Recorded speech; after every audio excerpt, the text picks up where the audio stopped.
Құрметті жамағат, Алла Тағала мәжілісімізді сауаптан жазсын.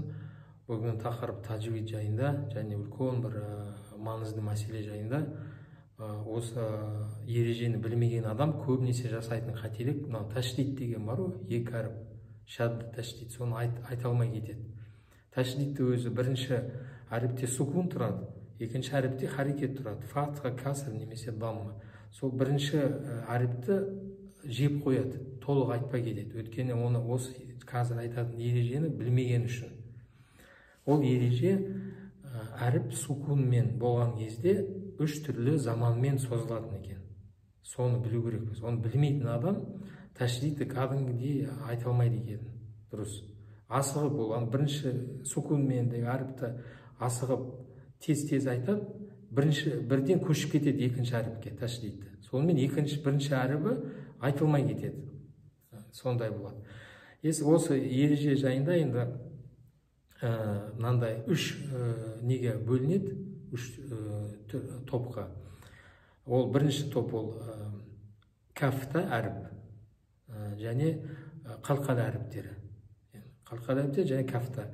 Каф, mesela, кафтың үстіне сукун қойылған кезде, тас үстіне сукун қойылған кезде, алдында харекетпен алиф болған кезде, мысалы, ит деген сукунмен айтылады, ешқандай бір созу заманы жоқ. Қазір біз түсінеміз, келесі екінші топ әріптерде бір заман бар, орташа заман бар. Ол лин, омар, лам, нун, мим, айн, ра. Осы 5 әріпте орташа заман болады. Мысалы, мим үстіне сукунды қоямыз, алдында жаңа алифпен нені фатхамен қоямыз, им, мысалы, им, немесе кәсірім, им, әт және им. Айырмашылығын қараңыздар. Әт, ит және им. Сукунмен мимда заман бар кішкене орташа. Мысалы, әл, немесе ән, ит, әк, айырмашылық бар. Яғни орташа заман бар. Және үшінші топ әріптер, қалған әріптерінде кәдімгідей көбірек заман бар. Сол қалған әріптер ішінде mesela шин аламыз.